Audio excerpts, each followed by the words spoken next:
السلام علیکم، حلقہ 11 میں خوش آمدید۔ علامہ اقبال فرماتے ہیں کہ اگر یورپ کو اسلام کے نام سے چڑ ہے تو اسی غیرت مند فقر۔ ہم اس سے پہلے قرآن پاک کو سمجھنے کے جو آداب ہیں ان پر بات کر چکے ہیں۔ سنت مبارکہ صلی اللہ علیہ وسلم کی نسبت اور تعلق کو قائم کرنے کے لیے اور سنت مبارکہ کی حکمت حاصل کرنے کے جو آداب قرآن بتاتا ہے ان پر بات کی جا چکی ہے، اور پھر ہم نے عشق رسول اور ادب رسول صلی اللہ علیہ وسلم کے حوالے سے بات کی۔ جو تمام تر مقصد ہے دین کا، جو تمام تر مقصد ہے حضور صلی اللہ علیہ وآلہ وسلم کی تشریف لانے اور اس پیغام کو انسانوں میں پہنچانے کا، اس کی ایک روحانی روح، ایک اساس موجود ہے، اور وہ اساس یہ ہے کہ ایسی نسل قوم پیدا کی جائے، ایسی قوم پیدا کی جائے جو رب کی عاشق بھی ہو، اللہ کے رسول کی عاشق و مؤدب بھی ہو، اور دنیا میں وہ تہذیب، وہ قوم، وہ سویلائزیشن قائم کر سکے کہ جس کی بنیاد فقر غیور، غیرت، جرت، شجاعت، دلیری پر، ایمان کے اوپر مبنی۔ علامہ اقبال نے جس طرح قرآن پاک کی اس روح کی نمائندگی کی ہے، اس کے لیے بہت خوبصورت الفاظ آپ نے استعمال فرمائے ہیں۔ قرآن پاک کی خوبصورت ترین تشریح، میرے آقا صلی اللہ علیہ وآلہ وسلم کی سنت مبارکہ کی خوبصورت ترین حکمت کو اگر کسی نے 20ویں صدی میں بیان کیا ہے تو علامہ اقبال کے ان خوبصورت ترین الفاظ میں، جن میں ایک آپ کا تصور خودی، اور پھر اس تصور خودی کے ساتھ آپ فقر غیور کی بات کرتے ہیں، آپ عشق حقیقی کی بات کرتے ہیں، آپ شاہین کی بات کرتے ہیں۔ انشاءاللہ اب آنے والے ان محفلوں میں، ان حلقہ 11 میں ہم اپنے نوجوان بچوں کے ساتھ انہی اصطلاحات پر بھی بات کریں گے، ان کی حکمت پہ بات کریں گے، ان کے رازوں پر بات کریں گے، اور آئندہ آنے والی نسل کی تربیت اور تعلیم کے لیے علامہ اقبال کیا فرماتے ہیں وہ کلام اقبال سے پھر اس پہ بات کی جاتی ہے۔ بچوں، اقبال کے شعروں سے ہی شروع کرتے ہیں۔ دیکھیں کہ اقبال اس حوالے سے کیا فرماتے ہیں۔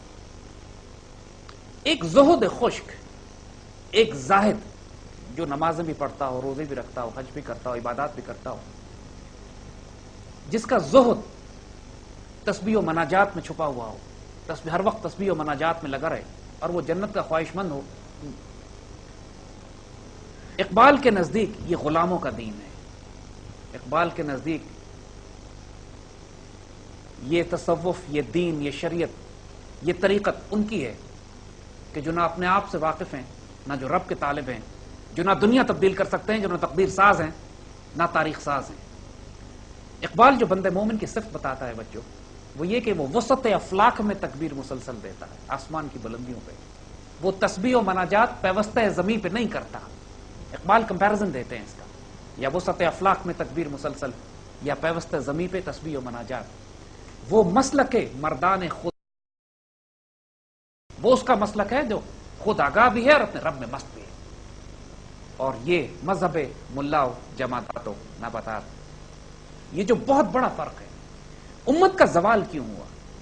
اس لیے کہ ہم نے اپنے مسلک مردان خداگاہ خدا مست کو ترک کر کے وہ مذہب اختیار کر لیا جو ہمیں تن آسانی کی، غلامی کے سبق دیا کرتا ہے۔ اقبال جب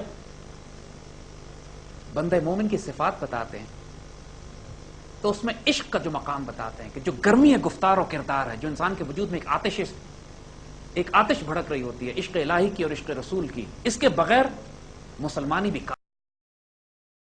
کہ عشق دم جبریل، ابراہیم علیہ السلام کا جو سانس ہے وہ بھی عشق سے چلتا ہے۔ عشق دل مصطفیٰ، حضور صلی اللہ علیہ وسلم کے دل میں جو تڑپ اور طلب ہے اپنے رب کی، اللہم رفیق الاعلیٰ، وہ جو اختیار آپ کو دیا گیا تھا کہ آپ اس دنیا میں رہنا چاہتے ہیں یا رب کے پاس جانا چاہتے ہیں، تو آخری الفاظ جو حضور نے بیان پر اللہم رفیق الاعلیٰ، وہ ایک عشق دل مصطفیٰ، وہ ایک تڑپ اور طلب اپنے رب کی، اللہم رفیق الاعلیٰ۔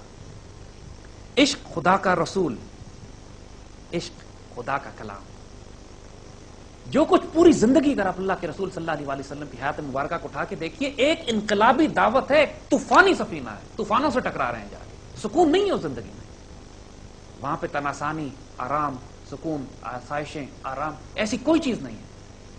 وہاں پہ غزوہ خندق کھودتے ہوئے صحابہ جو نعرہ پڑھتے ہیں، جو ترانہ پڑھتے ہیں، لا عیش الا الآخرہ، آخرت میں ہی عیش ہوگا، عیش آرام کچھ بھی نہیں ہے سوائے آخرت کے۔ اس دنیا میں تو رگڑے ہیں ہمارے، اس میں تو آزمائشیں ہیں، تکلیف ہے، تصادم ہے۔ 23 سال کی حیات مبارک اٹھا کے دیکھیے، سوائے تصادم کے اور کچھ بھی نہیں ہے۔ ایک ایسی آزمائشیں ہیں، ایسے ٹیسٹ ہیں، مگر وہ کس غیرت اور ڈگنیٹی کے ساتھ حضور صلی اللہ علیہ وسلم کی پوری حیات مبارک میں آپ کو ایک مرتبہ کہیں بھی شکوہ نظر نہیں آتا۔ صحابہ کرام شکوہ لے کر آپ کے پاس جاتے ہیں، یا سیدی بھوک کے مارے حال یہ کہ ہمیں پیٹ پہ پتھر باندھے ہوئے ہیں۔ سیدی کیا فرماتے ہیں؟ اپنا کرتا اٹھا کے دکھاتے ہیں، میں نے 2 پتھر باندھے ہوئے۔ یہ ہے فقر غیور،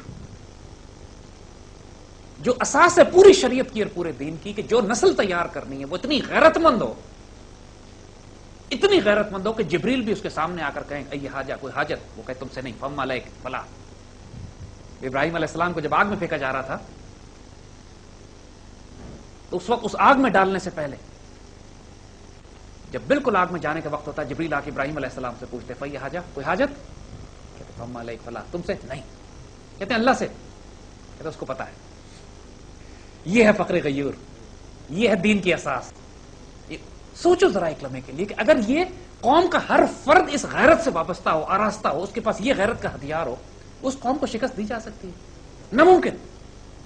ہمارا المیہ یہی ہوا ہے کہ ہم اپنے فقر سے، اپنی غیرت سے، اپنی فقر غیور سے، جس کو اقبال کہتے ہیں دین اسلام کا نام ہی دوسرا فقر غیور ہے۔ دین ابراہیمی کو ہم فالو کرتے ہیں نا، ابراہیم علیہ السلام کی مثال دیکھ لیں۔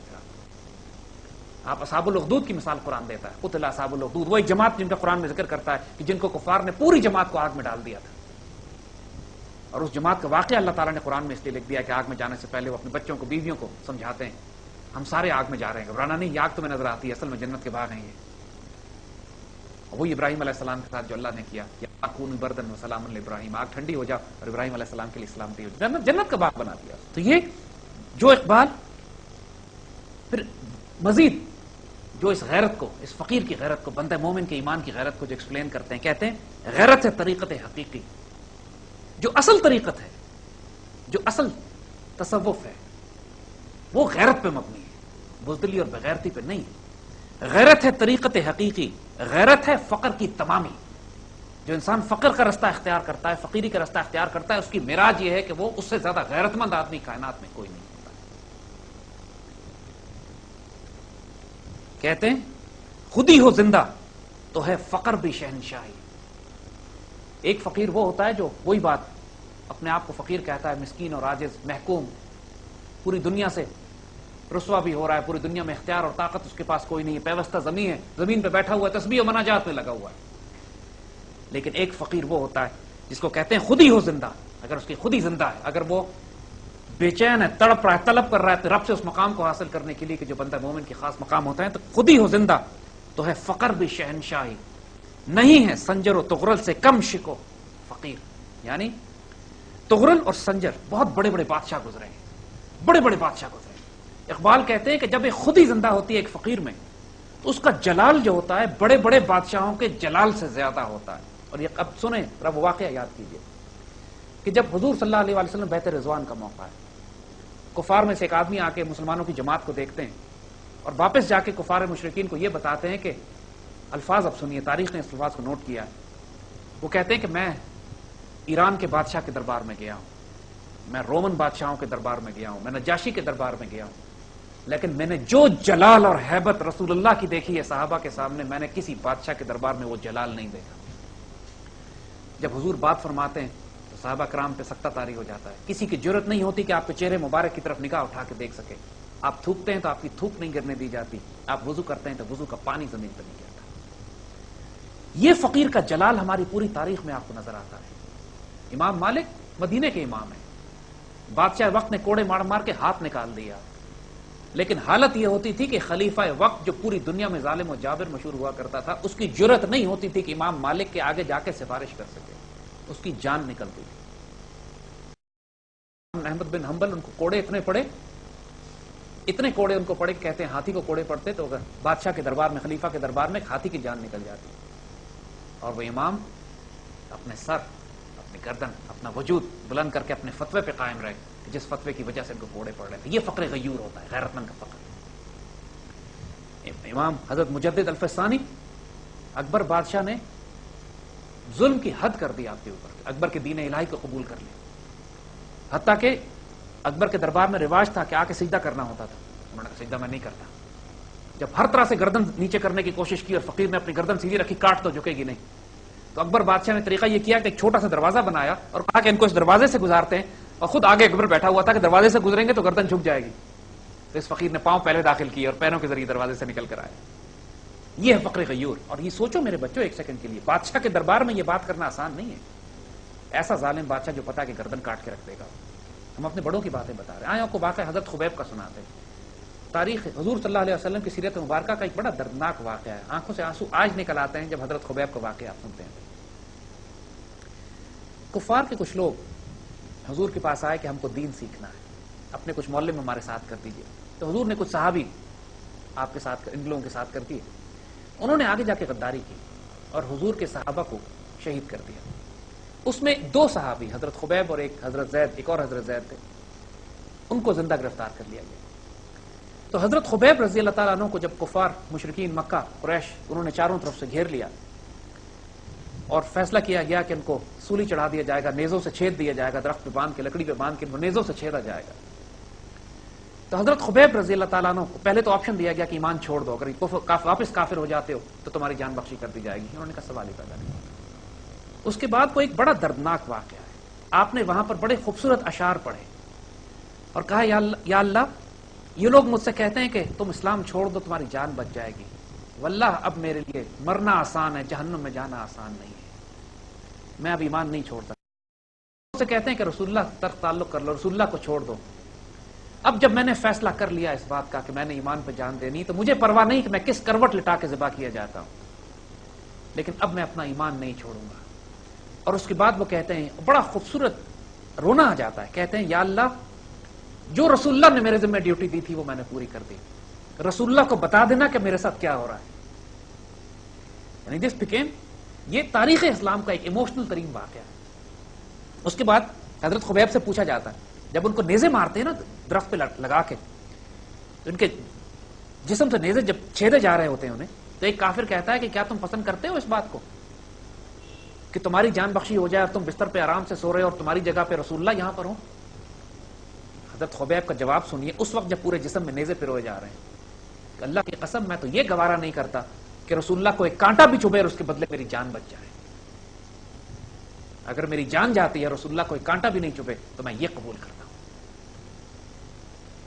یہ ہے فقر غیور، یہ ہے غیرت مند فقر. یہ جب فقر غیور امت میں، غیرت میں، قوم میں پیدا ہوتا ہے نا، اس کے بعد کائنات کی کوئی چیز اس کو شکست نہیں دے سکتی. ایک صحابی ماشاءاللہ سعد بن ربی ان کا نام تھا، جنگ احد کا واقعہ ہے. حضور نے جنگ احد کے بعد بھیجا صحابہ کو تلاش کرو وہ کدھر ہیں. ان کے پاس پہنچے، پوچھا کیا حال ہے، کہنے کہ بس مردہ ہی سمجھو، بس آخری سانس نکل رہی تھی. تو اس حالت میں ان صحابہ سے کہتے ہیں کہ رسول اللہ کو میرا سلام دے دینا اور یہ گواہی دینا کہ آپ نے جو پیغام ہم تک پہنچانا تھا آپ نے اس کا پورا حق ادا کر دیا. میں گواہی دیتا ہوں اس بات کی. پھر اپنی قوم کو نصیحت کرتے ہیں، مدینے کے انصار کو، کہ دیکھو اگر تم میں کوئی ایک آنکھ بھی زندہ ہے، تم میں سے ایک فرد بھی زندہ ہے اور رسول اللہ کو اگر تکلیف پہنچ گئی تو یاد رکھنا پھر اللہ کے حضور تم کوئی عذر پیش نہیں کر سکو گے، رسول اللہ تک کوئی تکلیف نہ پہنچے. یہ تھا فقر غیور.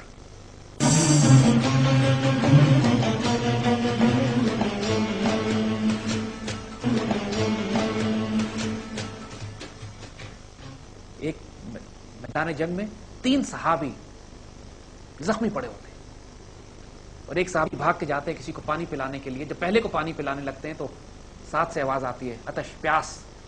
وہ منہ ہٹا لیتے ہیں، کہتے نہیں پہلے بھائی کو پانی پلاؤ. وہ دوسرے کے پاس جاتے ہیں پانی پلانے کے لیے تو تیسری آواز آتی ہے پیاس.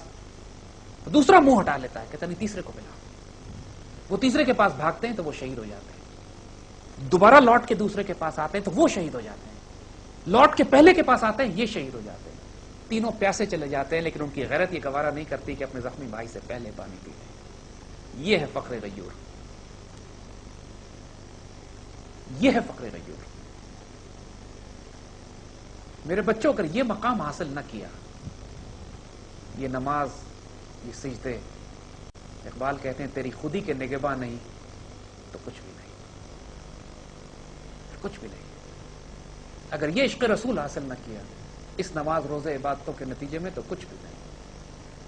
اگر یہ فقر غیور نہ ملا، یہ صرف صحابہ پہ محدود نہیں تھا، اس دور میں ہر مسلمان اس تلوار سے آراستہ تھا.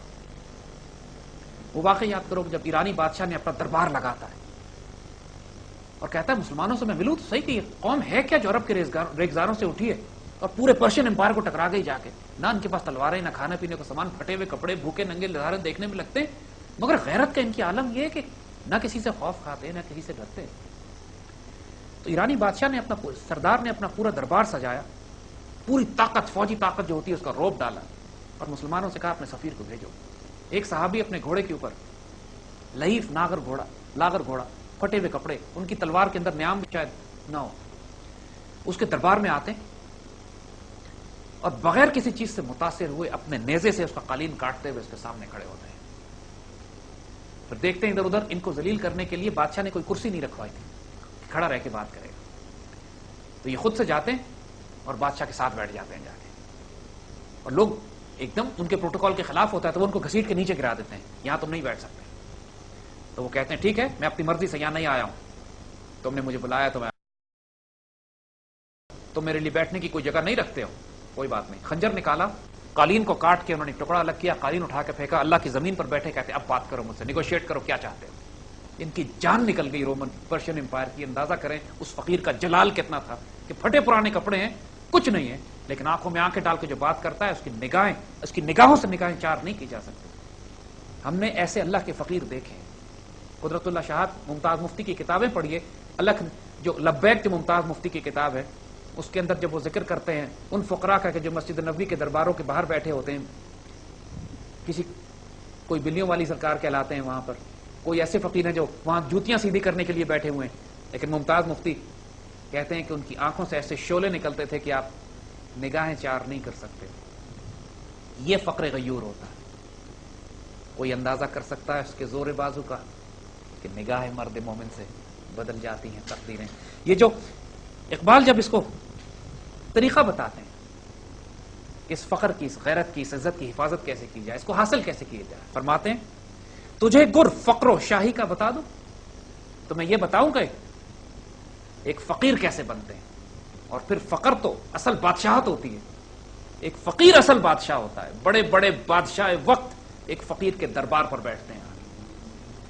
شیخ عبد القادر جیلانی بغداد کے فقیر وقت، اور ماشاءاللہ تمام اولیاء کے سربراہ، خلیفۃ الوقت عباسی خلیفہ آپ کے پاس آتا ہے. اسی بغداد میں عباسی خلیفہ کی حکومت بھی ہے، اسی بغداد میں شیخ عبد القادر جیلانی کی شہنشاہ بغداد آپ کہلاتے ہیں آج بھی. عباسی خلیفہ کو کوئی نہیں جانتا. عباسی خلیفہ آپ کے دربار میں آتا ہے. روب اور جلال کا عالم یہ ہوتا ہے کہ اس کی جان نکلتی ہے ان کے آگے تشریف رکھتے ہوئے. اب کیفیت دیکھیں فقیر کی کیا. اشرفیوں کی تھیلی لا کے رکھتا ہے شیخ عبد القادر جیلانی کے آگے کہ میں تحفہ آپ کے لیے لے کر آیا ہوں. وہ فقیر جلال میں اس کو دیکھتے ہیں عباسی خلیفہ کو، جس کی سلطنت یاد رکھیے گا چین سے لے کر اندلسیہ تک، ان سرحدوں تک اور یورپ تک پھیلی ہوئی ہے. اس خلیفہ کو دیکھتے ہیں جلال سے، اشرفیوں کی تھیلی اٹھاتے ہیں، اشرفیوں کو نچوڑتے ہیں، اس میں سے خون کے قطرے ٹپکنے لگتے ہیں. کہتے ہیں لوگوں کا خون چوس کر لائے ہو میرے پاس. بادشاہ بے ہوش ہو کے گر جاتا ہے وہیں پہ. اس کو اٹھا کے نکالا جاتا ہے وہاں سے.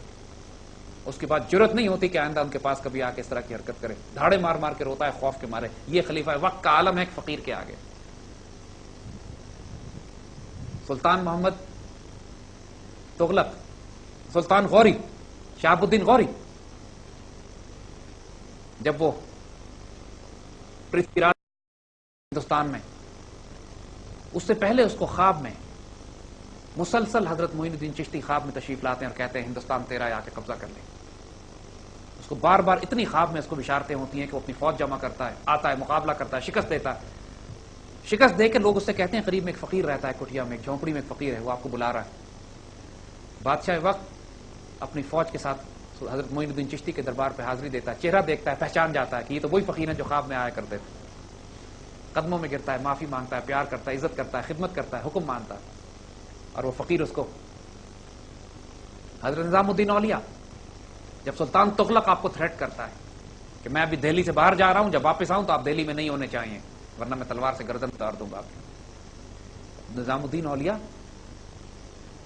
ان کے تمام مرید پریشان، لوگ پریشان، ان سے محبت کرنے والے پریشان. سلطان الہند، سلطان الدہلی. تو بادشاہ کا جو خط آپ کے پاس آتا ہے جس پہ لکھتا ہے بادشاہ کے اس جگہ سے نکل جائیے گا، جب میں واپس آؤں تو آپ یہاں پہ نہ پائے جائیں، تو اسی خط کے اوپر کاٹ کے حضرت نظام الدین اولیاء لکھتے ہیں ہنوز دلی دور ہے، ابھی دلی بہت دور ہے.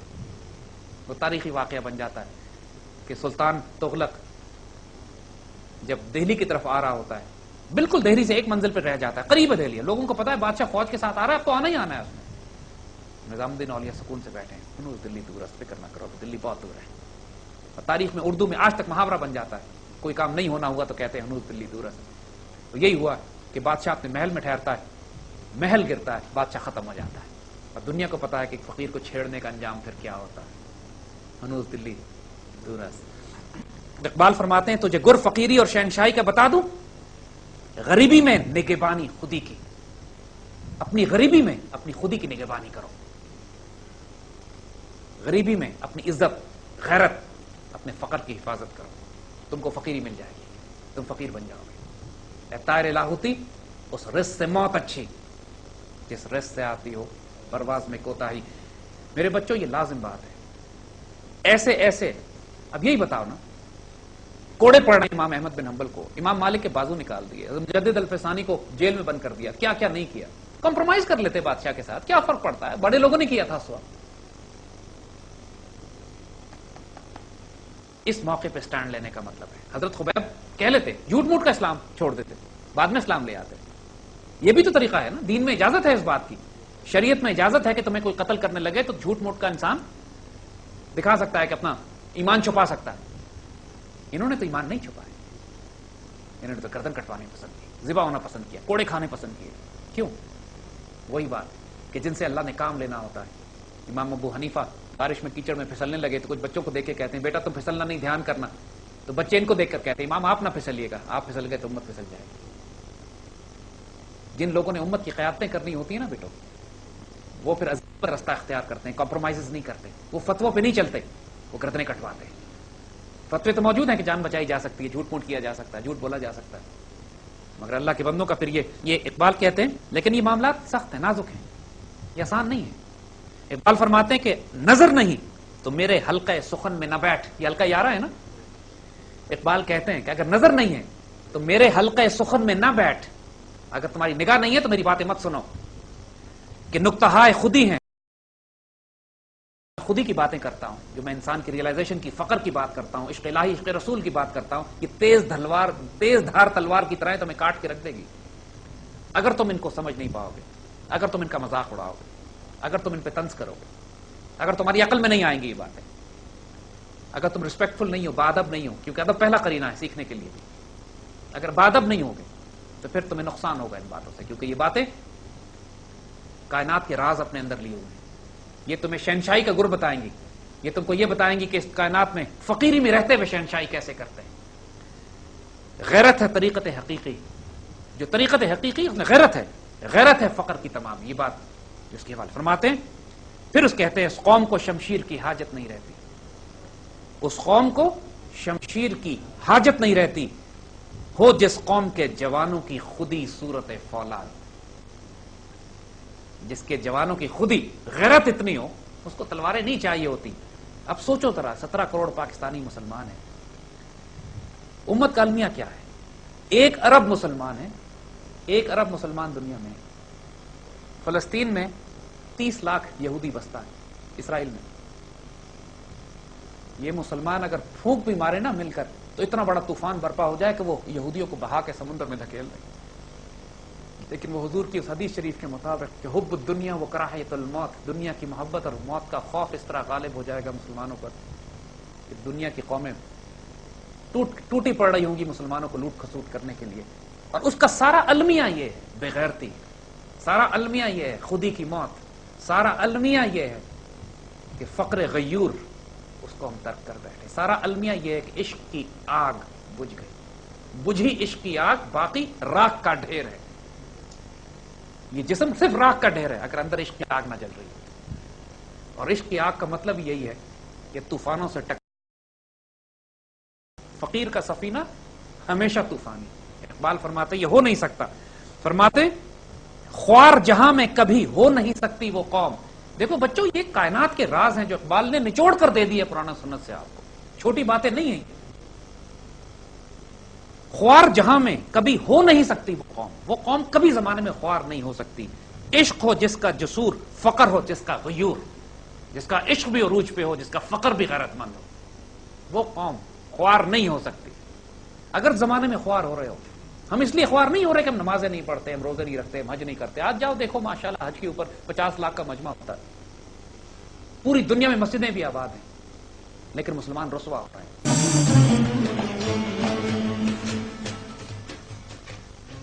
فقر غیور، خودی کی حفاظت نہیں ہے، عشق حقیقی. اور وہ فرماتے، اور یہی ہوا. اب لگتا، دیکھو یقین نہیں آتا کہ 100 سال پہلے اقبال، 90 سال پہلے اقبال یہ باتیں کر کے جا رہے ہیں. فرماتے ہیں خودی کی موت سے روح عرب ہے بے تب و تاب. خودی کی موت ہوئی تو عرب دنیا کو دیکھ لو، ان کی روح میں کوئی چمک نہیں ہے، کوئی دمک نہیں ہے. بے غیرت اور بے شرم حکمران، مردہ حس، بے حس قومیں. ایک ملک کے اوپر 40 30 سال سے ایک ہی حکمران بیٹھا ہوا ہے. اس قوم میں اتنی غیرت نہیں ہے کہ اس ناپاک اور پلیت حکمران کو تبدیل کر کے وہاں پہ کوئی اللہ کا دین نافذ کر لے. تمام عرب ملکوں کا حال اٹھا کے دیکھ لو، کس کا نام لے؟ کوئی پلیت ناپاک حکمران بیٹھے. پوری عرب قوم بالکل غیرت ہی مر گئی جیسے لگتا ہے. چاروں طرف اسرائیل حملے کرتا ہے جب فلسطین کے اوپر، تو مصر سرحدیں بند کر لیتا ہے کہ کہیں امداد نہ چلی جائے فلسطینیوں کو. مطلب غیرت، شجاعت، دلیری، حمیت، عزت، آبرو کہاں گئی؟ ہاشمی بیچ رہا ہے آبرو دین مصطفی، خاک و خون میں لٹ رہا ہے. اس وقت ترکمان سخت کوش تھا، آج بھی مسلمان سخت کوشی ہے. فرماتے ہیں خودی کی موت سے ہے روح عرب ہے بے تب و تاب.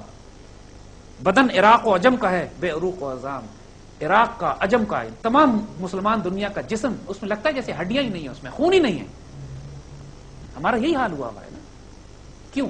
خودی کی موت سے. اس لیے کہ ان کے اندر وہ غیرت خودی، وہ آگ انسان کے وجود میں جو لگتی ہے، جو عشق الہی کو طلب کرتی ہے، عشق رسول کو طلب کرتی ہے، تڑپاتی ہے. والا واقعہ یاد کرو، میرا جسم چھید دیا جائے لیکن مجھے یہ گوارا نہیں ہے کہ رسول اللہ کو ایک کانٹا بھی چبھے.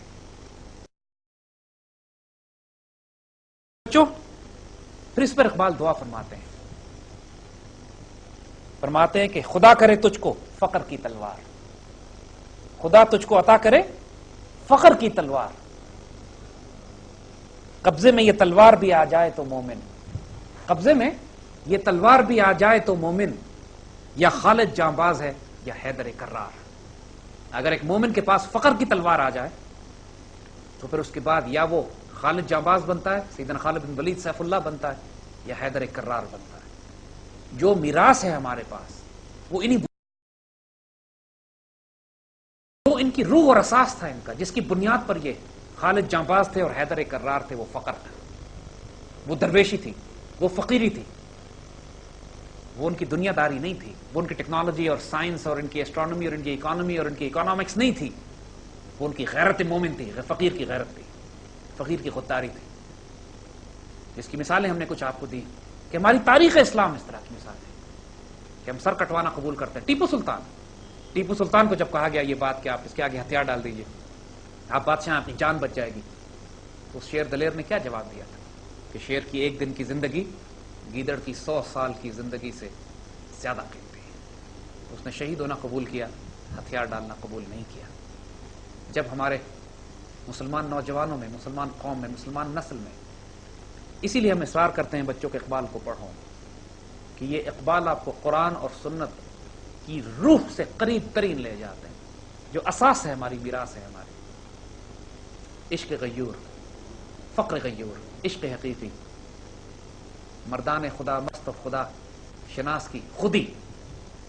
انشاءاللہ اس پر ہم اور بات کریں گے. کوئی سوالات ہوں تو بسم اللہ ایک ایک کر کے آپ کرو. بسم اللہ. سر، یہ پہلے کے مسلمان تو اس طرح کے تھے اور ہمارے پاس اس میں انسیڈنٹس بھی ہیں، ایونٹس بھی ہیں جس سے ہم لوگ سیکھتے ہیں، لیکن آج کل جو مسلمان ہیں وہ پھر اس چیز سے دور کیوں ہو گئے؟ بیٹا یہی بات ہے، یہ مسلمان اگر اپنی اس تاریخ سے دور ہوا ہے، مسلمان اگر ایک غلامی کی روش مسلمانوں نے اختیار کی ہے، اس کی سب سے بڑی وجہ یہی ہے جو ہم پہلے بھی آپ سے بات کر چکے ہیں کہ اللہ کے رسول کا ادب ختم ہو گیا. ادب رسول اور عشق رسول کے بغیر کچھ بھی نہیں. یہ جو واقعات ہم نے آپ کو بتائے ہیں، ان ہر واقعے کے درمیان ایک کامن فیکٹر تو دیکھو کیا ہے، عشق رسول. یہ تڑپ، یہ طلب کہ میں تباہ برباد مجھے کر دیا جائے لیکن اللہ کے رسول کو کوئی تکلیف نہ ہو. ادب رسول کے حضور صلی اللہ علیہ وسلم کے آگے آواز بلند نہیں کرنی ہے، اپنا سب کو جان مال عزت اور آبرو اللہ کے رسول پہ قربان کرنی ہے. ہم لوگ مسلمان گھرانوں میں پیدا ہوئے ہیں لیکن ابھی تک ہم نے بائی چوائس اپنے آپ کو اسلام قبول نہیں کیا. اب یہاں پہ یاد رکھو میرے بچوں، جب بیعت عقبہ ہو رہی تھی نا، جب مدینے والے مکہ آئے، مکہ سے ہجرت نہیں ہوئی تھی، مدینے میں بھی اسلام نہیں پھیلا تھا، بیعت عقبہ ہو رہی تھی، تو کوئی گروہ مسلمانوں کے آتے تھے، حضور سے بیعت کرتے تھے اور چلے جاتے تھے. ایک مرتبہ بیعت عقبہ ہو رہی تھی تو اس میں حضرت عباس نے روک دیا مدینے والوں کو کہ تم بیعت تو کر رہے ہو رسول اللہ سے، ذرا ایک تم سوچ لو، بیعت کرنے کا مطلب ہے کہ پوری دنیا سے جنگیں کرنی پڑیں گی، بیوی بچے قربان کرنے پڑیں گے، مال و دولت لٹانا پڑے گا، جان و مال کا نقصان اٹھانا پڑے گا، سوچ لو ذرا. تو ذرا خاموش ہو گئے مدینے والے، کہتے ہیں اس کے بدلے کیا ملے گا؟ اب دیکھیے یہ عقل ہے. جواب ملا جنت. کہتے ہیں ٹھیک ہے، مگر اب ہم سے ایک وعدہ اور فرمائیے. اللہ کے رسول سے ایک وعدہ لیتے ہیں، اور یہ عشق ہے. عقل اور عشق کا یہ فرق ہے. عقل حساب کتاب کرتی ہے، پروفٹ اینڈ لاس دیکھتی ہے، عشق اللہ کے رسول کو طلب کرتا ہے. ہم مسلمان ہیں عقل سے، ابھی وہ عشق کی تڑپ، عشق کی طلب. کہتے ہیں اللہ کے رسول سے ٹھیک ہے جنت کی بشارت آپ نے ہمیں دی لیکن ہم سے ایک وعدہ اور فرمائیے، آپ ہمیں کبھی چھوڑ کے نہیں جائیں گے. یہ عشق. اللہ کے رسول نے فرمایا اب ہمیشہ میں تمہارے ساتھ رہوں گا. اور پھر یہ آپ نے تاریخ دیکھی کہ یثرب مدینۃ الرسول ہو گیا، آج بھی مدینۃ الرسول ہے. اگر حضور مکہ میں قیام فرما لیتے پھر مدینے کون جاتا؟ لیکن وہ اہل مدینہ کا وہ پیار جو آپ نے وہ حضور سے فرمایا تھا، ہم سے یہ وعدہ لے لیجئے کہ آپ ہمیں کبھی چھوڑ کے نہیں جائیں گے. اور آج تک حضور اہل مدینہ کو پھر چھوڑ کے نہیں گئے. یہ عشق تھا. علم اور عشق کا جو فرق ہے بیٹا ہم تھوڑا سا میں پڑھ کے سنانا چاہیں گے اقبال سے. بڑی خوبصورت نظم ہے اقبال کی، علم اور عشق. یہ سننے والی ہے. ہم سوالات آپ سے اس کی بات لیتے ہیں. علم نے مجھ سے کہا عشق ہے دیوانہ پن. یہ جو عشق کے سارے معاملات ہیں دیوانہ پن ہی لگتے ہیں نا عقل کو. آدم علیہ السلام سے یہ کہو، ابراہیم علیہ السلام سے کہو کہ آگ میں کود جائیے، بے خطر کود پڑا آتش نمرود میں. عشق عقل محو حیرت ہے، لبے بام ابھی حیران سوچ رہی ہے کیا کر دیا. علم نے مجھ سے کہا عشق ہے دیوانہ پن. عشق نے مجھ سے کہا علم ہے تخمین و ظن. علم تو صرف اسپیکولیشن ہے، ڈاؤٹ، اس کو تو پتہ ہی کچھ نہیں ہے، اندازے لگا رہا ہے. بندے تخمین و ظن کرم کتابی نہ بن. اے بندے جو صرف اسپیکولیشن میں، شک میں، ڈاؤٹ پہ پڑے رہتے ہو، پتہ نہیں کیا ہو جائے گا، رزق کہاں سے ملے گا، امریکہ سے پیسے نہیں لیں گے تو کیسے گزارا کریں گے، پاکستان کیسے لڑ سکتا ہے دنیا میں، ہم خلافت اسلامیہ کیسے قائم کریں گے یہاں پر، آج پاکستان کیسے ٹھیک ہوگا. یہ ساری عقل کی بات ہے. تخمین ظن، اسپیکولیشن، ڈاؤٹ، سوچ رہے ہیں، پریشان بیٹھے.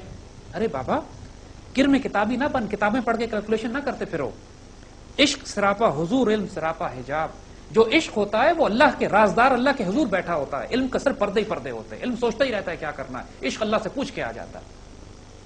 علم سدرۃ المنتہا کے پیچھے رہ جاتا ہے جہاں جبریل کے پر جلتے ہیں. عشق آگے جاتا ہے، اللہ کے حضور جا کے بات کرتا ہے. عشق کی گرمی ہے مارکہ کائنات. پوری کائنات میں جو طوفان برپا ہے وہ عشق کی گرمی سے ہے. علم مقام صفات، عشق تماشا ذات. علم جو ہے وہ صفات کا مقام ہے، عشق جو اللہ کا دیدار کرتا ہے، تماشا ذات ہے. جو جبریل علیہ السلام کا واقعہ یاد کیجئے، سدرۃ المنتہا پر پہنچ کے کہتے ہیں رسول اللہ سے اس سے آگے میں نہیں جا سکتا، میرے پر جلتے ہیں. حضور آگے تشریف لے جاتے ہیں. اس لیے کہ جس مقام پہ حضور آگے تشریف لے کے جاتے ہیں اس کے بعد ان کا صرف اللہ تعالیٰ سے کلام ہوتا ہے. وہ مقام صفات نہیں ہوتا.